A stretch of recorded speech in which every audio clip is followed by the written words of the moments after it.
شروع اللہ کے نام سے جو بڑا مہربان نہایت رحم والا ہے۔ بھلا اس دن کیا حال ہوگا جب ہم ہر امت میں سے احوال بتانے والے کو بلائیں گے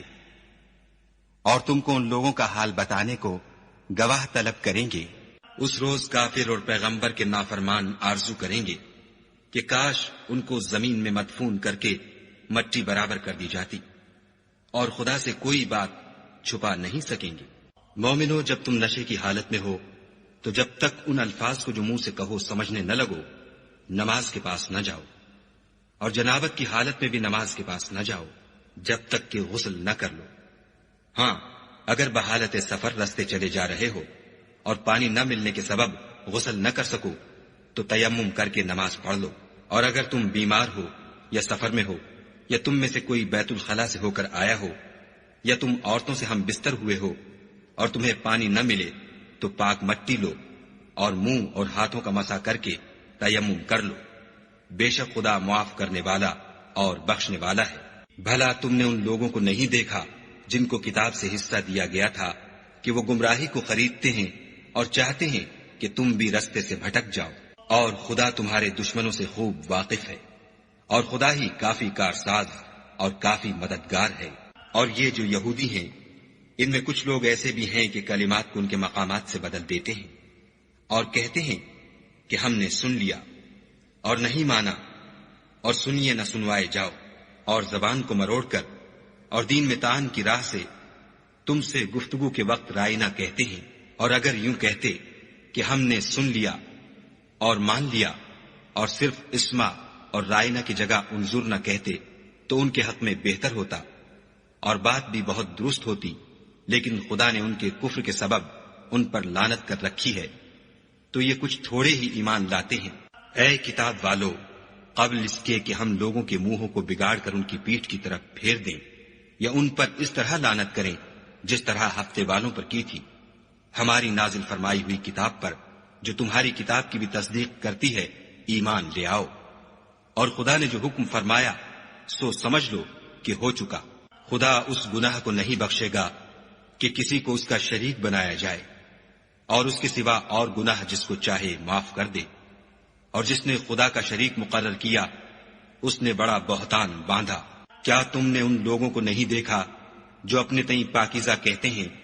نہیں، بلکہ خدا ہی جس کو چاہتا ہے پاکیزہ کرتا ہے،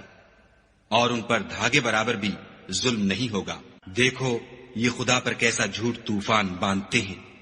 اور یہی گناہ سری کافی ہے۔ بھلا تم نے ان لوگوں کو نہیں دیکھا جن کو کتاب سے حصہ دیا گیا ہے کہ بتوں اور شیطان کو مانتے ہیں اور کفار کے بارے میں کہتے ہیں کہ یہ لوگ مومنوں کی نسبت سیدھے رستے پر ہیں۔ یہی لوگ ہیں جن پر خدا نے لعنت کی ہے، اور جس پر خدا لعنت کرے تو تم اس کا کسی کو مددگار نہ پاؤ گے۔ کیا ان کے پاس بادشاہی کا کچھ حصہ ہے تو لوگوں کو تل برابر بھی نہ دیں گے، یا جو خدا نے لوگوں کو اپنے فضل سے دے رکھا ہے اس کا حسد کرتے ہیں؟ تو ہم نے خاندان ابراہیم کو کتاب اور دانائی عنایت فرمائی تھی اور سلطنت عظیم بھی بخشی تھی۔ پھر لوگوں میں سے کسی نے تو اس کتاب کو مانا اور کوئی اس سے رکا اور ہٹا رہا، تو ان نہ ماننے والوں کے جلانے کو دوزخ کی جلتی ہوئی آگ کافی ہے۔ جن لوگوں نے ہماری آیتوں سے کفر کیا ان کو ہم عنقریب آگ میں داخل کریں گے، جب ان کی کھالیں گل اور جل جائیں گی تو ہم اور کھالیں بدل دیں گے تاکہ ہمیشہ عذاب کا مزہ چکھتے رہیں۔ بے شک خدا غالب حکمت والا ہے۔ اور جو ایمان لائے اور عمل نیک کرتے رہے ان کو ہم بہشتوں میں داخل کریں گے جن کے نیچے نہریں بہ رہی ہیں، وہ ان میں ہمیشہ ہمیشہ رہیں گے۔ وہاں ان کے لیے پاک بیویاں ہیں اور ان کو ہم گھنے سائے میں داخل کریں گے۔ خدا تم کو حکم دیتا ہے کہ امانت والوں کی امانتیں ان کے حوالے کر دیا کرو، اور جب لوگوں میں فیصلہ کرنے لگو تو انصاف سے فیصلہ کیا کرو۔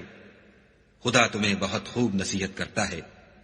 بے شک خدا سنتا اور دیکھتا ہے۔ مومنو، خدا اور اس کے رسول کی فرما برداری کرو، اور جو تم میں سے صاحب حکومت ہیں ان کی بھی۔ اور اگر کسی بات میں تم میں اختلاف واقع ہو تو اگر خدا اور روز آخرت پر ایمان رکھتے ہو تو اس میں خدا اور اس کے رسول کے حکم کی طرف رجوع کرو،